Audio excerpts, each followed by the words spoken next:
there, welcome to another episode of War of the Tanks from Gaiety Titan, and I'm going to show you two games today. First game is the T95, we're on Abbey. Now, we're on Abbey, I think it's, well, we're tier 9, I can't remember exactly what the tiers are on this match. Hopefully maybe the thing will pop up in a moment. So yeah, it's a tier 9 game, fairly strong tier 9 game, and I've decided I'm going to go to the heavy tank corner. But as I'm heading over there, I begin to realise that a lot of my tanks aren't going to the heavy tank corner, and in fact it's something I'm beginning to notice. I think I noticed there was the Halluff game that I showed recently in the Comet, and there's this game, and the pattern of play is very different again. It looks to me like there's a lot of players at the moment who have never played the game, or haven't played the game over long periods of time, or they're relatively new to the game, or they don't watch YouTube, or there's something anyway, but they don't seem to recognise or go to sort of traditional map locations anymore. People are weird and strange combinations have been tried out, like heavy tanks going to the middle of Abbey, queue of tank destroyers going up the eastern side of the map, and two of us going to the west, where it was kind of normal for the heavy tanks to go. Now, at around this time, I was getting rather nervous. T95 is not the most mobile of tanks, and I was beginning to think that there's not enough of us around here, and I was actually contemplating turning back, but I decided against turning back. I thought it was a bit like Brexit. I'd gone so far at this stage that I might as well see it through to the end, rather than actually attempt to turn around and change course, because if I turned around and changed course, I could get caught from behind, facing the wrong way more or less, with tanks that came down behind me. Now, the guy on my right is kind of telling him to stop, because if he pushes too far ahead, he'll just get killed on his own, and then I'll get killed on my own. I wanted him to stop because at least now we can support each other somewhat. There's a T10 there, and I managed to get a good solid hit into his side. Now, the T10's decided to go after my ally, and he's decided his best bet is just to get past my ally and just hopefully that I won't be able to catch up with him. And the ally blocked my shot there for a moment, but I did get the shot in, finished off the T10, and well, my ally I think is taking a lot of damage there, so I think he's another VK4502A. I thought it was a Tiger 2 initially, but I'm waiting for the reload here. And we don't actually have a lot of enemy tanks coming at us, so it is kind of one at a time, and I reckon I could back up. I was hoping to track him there as well, but I didn't shoot quite close enough to the drive system. But I could have gotten the transmission too from that side, but I didn't. He bounced the shot, and I was backing up, was kind of hoping he'd follow me, because I have support coming up behind me, and it'd be a lot easier to deal with him, especially if you hadn't that tank to hide behind. But then I thought I might get a shot through the roof. I think from experience I can overmatch the roof of a VK4502. However, I didn't get a clean enough shot at him, and he sticks out again, and we're going again for a tracking shot, but he manages to pull back enough that I actually bounced it off either the edge or the upper front plate, and that goes nowhere. The KV3 sticks his nose out, which tells me this KV3 and he's not going to have the gun depression to hit me from there. Plus, he's unlikely to do me any damage from the front, unless he puts a shot through the commander's hatch, and that 122mm, whatever it is, D25L gun is not very accurate. It does a fair amount of damage when it gets through, but it doesn't have great penetration, and it's not very accurate, so I come around after him.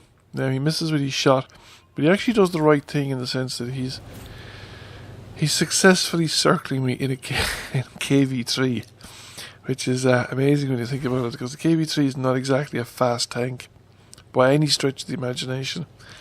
And if it wasn't for the fact that I had a mountain behind me, he would have actually gotten around me. However, I cannot afford to have my backside sticking out to a Jagdtiger. This guy's got to go, and I've got to be facing him, so to make use of my armour. So I had to spend the repair kit to get the tracks around, even though I have a very good crew on the tracks. So we push forward. Now, I don't think I can penetrate the upper glacis of a Jagdtiger with the regular ammunition. I think I have to switch to the good stuff, and that should be able to penetrate, if not the front of the casemate. I don't think it'll do the front of the casemate, but I think it'll do the cheeks of the side of the casemate there, like there, and we put a round in, and that's him, and he shoots me back with, what, high explosives? Didn't appear to do any damage, but it has damaged my gun, so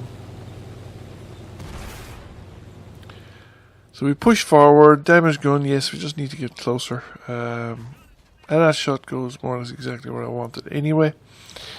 So the Jagdtiger is one hit away from oblivion, so I can afford to take the risk. I can take the hit coming over the rise here, and he manages to get it in alright, but he's got no cover either, so into the lower front plate, and that's him out of the game. The game over, and we have 12 damaging ribbons. Over 5,000 damage, 3 kills, 2k blocked. So let's see how we did. Well, we did really well on silver here. Partly because there was some silver bonuses from the ops, but also the look of the Irish op kicked in on this one, and I think it delivered around 100,000 silver.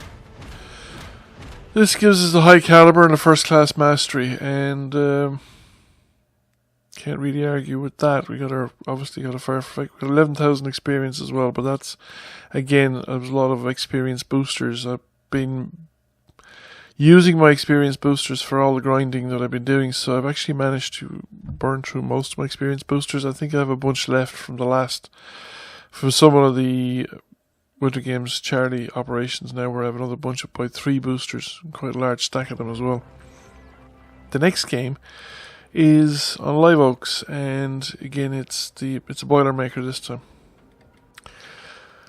It's very much a tier 6 battle, but I've learned personally, I don't know, other people might be able to do differently, but I've learned that I'm most effective playing the Boilermaker if I kind of play it like a tank destroyer rather than like a medium tank. As far as I know, it's got the armor profile of the tier 5 Shermans rather than the tier 6 Shermans, so it's quite fragile at this level.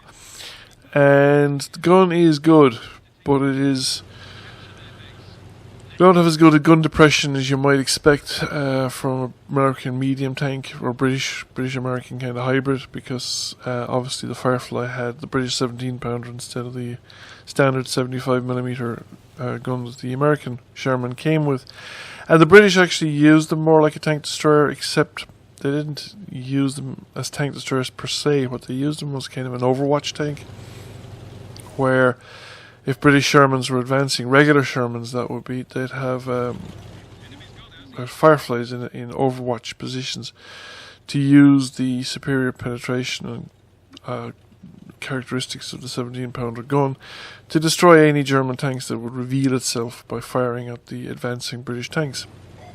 Now we have one of the mercenary tanks here, and I decided to go for it, but the gun depression is so poor that I have to be right over the hill before I can go, so it's easy for me to escape by continuing to drive forward rather than attempting to go in reverse. And I think that is a thing. It's something I noticed in the past that I used to do a lot. I'd drive over and then attempt to go back into cover where I came from. And a lot of the time it's actually more effective to have a plan to drive into cover forward rather than drive into cover by reversing, particularly when you have a tank with very poor gun depression and you have to come a long way over the hill in order to get the shot off. And the thing then is that you're faster driving forward than you are driving in reverse, so you're better off, you're out in the open, you're better off avoid reversing in that situation and just drive forward into cover by coming around the hill.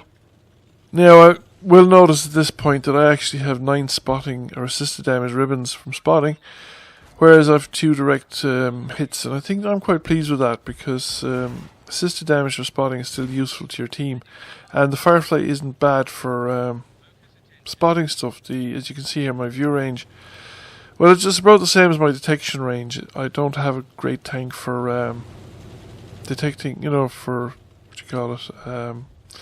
It's not got the best in terms of view range. It's not the best in terms of concealment at base level. So you have to do a lot of work with the crew. Now I have no idea what crew I have at this particular time. There might not be a well optimized crew because it's a British premium tank, and I don't have a huge selection of British premiums. I'm not sure what I was putting the crew in for. I think at some point, I know at some point I'm going to have to train up some extra British crews, because of all the British tanks that I have at the moment, for instance, I have no crew for the Chieftain, which I would like to play some more. I mean, I have played a few games in the Chieftain, but not very many. And I actually have no assigned crew to the Chieftain at this point in time. And no crew really available to assign to the Chieftain.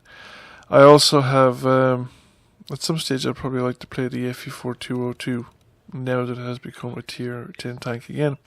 And again, I would have no available crew for that. So I will have at some point in the future to go back and start grinding out 5 or 6 skills on 2 British crews. At least that many skills. To have viable play, I think, at tier 10. At this point in the game, I didn't feel that there was any point in pushing forward into the enemy base. And I was actually more concerned about the enemy tanks attacking the rear. I thought if the enemy tanks attacking the rear managed to clean out the guys in front of me, that I'd be the last line of defense for the cap circle. Now, I can see into the cap circle. So I wasn't initially planning to leave this position unless I got spotted, in which case I'd have to do something different. But I should be forward enough, and I thought I was in enough bushes here that I could probably get shots at these guys as they came out, and I should be able to defend the cap circle at the same time, because they would be a lot closer to me when they go into the cap circle, and there's absolutely no cover in that cap circle. So while the Boilermaker that was down there is being taken out, the HMH T-3485 has proven to be a lot more tougher proposition. Now, I don't know much about the HMH variant of the T-3485. I don't know if it statistically differs in any way from the regular T-3485. Well, I've just checked, and one of the differences that I've just noticed is that it's got a much faster reload.